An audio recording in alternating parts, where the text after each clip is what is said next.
Mais um vídeo da série, eu e meu amigo André conversando um pouquinho sobre direito minerário, né, sobre meio ambiente, ESG e o bate-papo agora. Eu acho que o tema é bom, hein, André? A gente vai conversar sobre a relação do superficiário com o minerador e vice-versa. Mas aí, uma provocação, né? A gente sempre do lado da mineradora, não que eu não queira que você fale sobre isso. Claro. Mas a gente entende, né? Existe um suporte técnico, a empresa tem um suporte técnico. Ótimo. Né? Tem um suporte técnico, tem um suporte jurídico, tem um entendimento do que é o negócio, tem um entendimento dos direitos dela em relação àquela superfície, né? De quem é o bem mineral que está no subsolo, a gente tem esse entendimento. Só que a hora que a gente vai, aí é a ponta fraca que eu digo, né? A hora que a gente vai para o superficiário, fica parecendo que o cara é a criança pirracenta, né? Fica aquela coisa assim, aqui não entra, vou bater o pé, a mineração destrói e tal. Mas essa relação, que acaba muitas vezes, né, sendo tóxica, a gente pode entrar em outros fatores, mas aqui, o que eu queria que você trouxesse? As questões jurídicas que de fato tangem essa relação de direitos de ambos os lados e relações, em como essa relação poderia ser melhor aproveitada. E aí, uma provocação. Opa, vamos lá. Advogado do direito minerário, certo. Consultor de empresas de mineração. Se fosse o contrário, se fosse um superficiário te procurando, qual que é o apoio que você daria? Eu acho esse assunto fascinante. Acho não, tenho certeza que ela é fascinante. Nós temos aqui, a gente pode começar, eu gosto muito de analisar o direito sob a perspectiva histórica, Marcela, porque a gente compreende melhor as coisas que acontecem hoje a partir de uma análise histórica. Até 1934, o que vigorava no Brasil era o regime de acessão, né? Traduzindo para o português. Você comprava o imóvel, comprava o subsolo. Ou seja, o proprietário tinha direito de explorar o minério também. Isso já caiu desde a Constituição de 1934. Os proprietários tiveram o direito de manifestar na matrícula, até um ano depois do fim desse regime de acessão, o direito de permanecer com o minério, e hoje a gente tem o Instituto do Manifesto de Mina, que foram esses proprietários tomarem esse cuidado. Exato, eu trabalhei no Manifesto de Mina. Já trabalhou no Manifesto de Mina? Lá na nossa região. Ah, olha só. Na nossa região tem algumas, e ainda de particulares. E infelizmente, ou felizmente, enfim, infelizmente pela questão da ignorância, isso ainda ficou no subconsciente popular. Que a pessoa que detém o imóvel, ela detém o direito de explorar. Isso é uma coisa interessante, né? O que acontece? Hoje os proprietários, normalmente, que a gente vê, são pessoas simples, né? São pessoas que normalmente moram, né? Grande parte, né? A gente sabe que tem mineração em perímetro urbano, mas normalmente a gente encontra mais em perímetro rural. Então são pessoas simples, né? Aquele dono daquele rancho, daquela chácara, enfim, tal. E a mineradora, como tu bem disseste, né? Vai assessorada da sua equipe, dos seus técnicos, do seu jurídico, sentar para conversar com aquele proprietário, porque sabe que tem minério a ser explorado naquela propriedade, né? E o que acontece? A mineração é uma atividade de utilidade pública, e o minerador sabe disso. E ao saber que a atividade é de utilidade pública, ele sabe que ele vai conseguir explorar naquele imóvel, ou na fase de pesquisa, ou na fase da lavra propriamente dita. E normalmente o proprietário não sabe. O proprietário acha que ele vai poder impedir a atividade, né?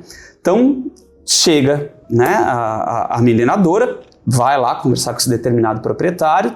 Logicamente que eu estou restringindo, limitando muito a análise, né? Tentando usar uma linguagem mais sintetizada possível. E nesse momento, o proprietário do imóvel acaba ou se subvalorizando ou se autovalorizando, né? Se superestimando, e não se chega a um parâmetro adequado, sendo que hoje nós temos os parâmetros adequados previstos no Código de Mineração, Decreto 227 de 67, e, mais recentemente, no nosso decreto regulamentador, se eu não me engano, Decreto 9.408 de 2018. Creio, agora não me vem muito à mente, talvez eu esteja enganado. E o que acontece? Sendo assessor de um superficiário, agora uma dica, né, para quem estiver nos assistindo, de repente é filho de algum proprietário, ou então algum proprietário propriamente dito. É fundamental buscar uma assessoria técnica e jurídica. Sim. Né? O técnico vai realmente saber dimensionar se aquilo que está sendo dito que tem, se tem de fato, e o jurídico vai ter uma... Se tem mais, se tem menos. Se tem mais, se tem menos, ao mesmo tempo que o jurídico vai poder fazer um bom contrato, porque esse contrato vai para a Agência Nacional de Mineração, a Agência Nacional de Mineração não pode intervir nesse caso, não pode interferir no mérito, a gente não pode esquecer que a Agência Nacional de Mineração, ela só interfere naqueles defeitos de forma, né? Então ela não pode dizer, esse cálculo aqui foi inadequado para indenizar esse superficiário. Ela não pode dizer isso, ela só pode homologar, né? Então, uma vez que foi feito já foi feito o acordo, acabou. E, por outro lado, quando não é feito o acordo, o proprietário tem a falsa sensação de que ele está seguro, mas não. Por quê? Porque o minerador, ingressando com uma ação de avaliação de bem mineral, depositando em juízo o valor que está previsto no Código de Mineração, um valor para pesquisa e outro para lavra, né? Ele vai ser emitido na posse. Ou para a lavra e pesquisa propriamente ditas, ou para até instituir uma servidão mineral num imóvel vizinho. Então isso tudo tem que ser compatibilizado. Na fase de pesquisa tem ali o parâmetro adequado que diz que o proprietário e o posseiro têm direito à renda e indenização pela ocupação do imóvel, e estão ali todos os critérios pelos quais deve ser arbitrada a renda e indenização. Isso pode estar no contrato. E no momento da lavra, renda, indenização e o popular royalty de mineração, né? Que é a participação no produto da lavra. Isso é fundamental do proprietário saber. E mais, é muito importante que ele saiba que esses instrumentos podem ser revistos, podem ser aditados, porque eventualmente, ou na fase de pesquisa ou na fase da lavra propriamente dita, a gente não pode esquecer que o minerador pode encontrar um outro minério, o geólogo que você vai aditar isso na agência, ele vai explorar, vai gerar mais riqueza e não necessariamente ele vai estar repassando. E esqueça, não vai ser a Agência Nacional de Mineração que vai lá bater na porta do proprietário. Olha, você tem que ver isso. Por isso que é importante o proprietário ter uma assessoria, né? Para que justamente essa assessoria acompanhe junto à página da Agência Nacional de Mineração, no próprio cadastro mineiro, para verificar o quê? Opa, como é que está realmente se desenrolando esse procedimento? E a gente também não pode esquecer que existem algumas questões muito sensíveis quando a gente fala acerca da figura do proprietário. Existe um instituto jurídico que se chama obrigação propter rem, ou seja, a obrigação acompanha o imóvel independentemente do proprietário. Ou seja, há necessidade de uma fiscalização melhor acerca do proprietário, do superficiário do imóvel, daquilo que a mineradora está fazendo e da forma como está fazendo, sob pena de, eventualmente, o proprietário vir a responder algum tipo de processo na justiça, né? Por omissão, em algumas questões criminais, né? Ou até civilmente. Não é comum isso acontecer, mas pode acontecer, né? Vigora hoje o princípio do que? Alguém tem que ser o pai da criança. Né? O meio ambiente e o erário público não podem ser prejudicados, alguém tem que ser o pai da criança. Se o minerador eventualmente some, né, alguém vai ter que reparar aquilo ali, né? Então às vezes pode recair sobre a figura do proprietário. Mas a gente sabe que não é bem assim, né? Muitas vezes as mineradoras agem adequadamente, mas por que é importante que o superficiário ele esteja assessorado? Até às vezes por uma simples conferência, né? Para de fato ver, às vezes tecnicamente é uma discordância. O técnico da mineradora vai discordar de ti, Marcela, que assessora aquele superficiário. Deixando a forma bem resumida, né? Porque eu adoro esse assunto, é o assunto que eu mais gosto de falar, na verdade. Poderíamos ficar aqui horas falando sobre isso. Mas como é curto o nosso tempo, então acho que seria mais ou menos essa mensagem para passar. E assim, só fechando, né, aqui a linha de raciocínio do André, e por que da provocação? De novo, as empresas elas estão bem assessoradas. Estão. Né? Apesar de ter todas essas dificuldades, aí de novo, é um risco que deveria ter sido medido para poder ser mitigado, etc, etc, né?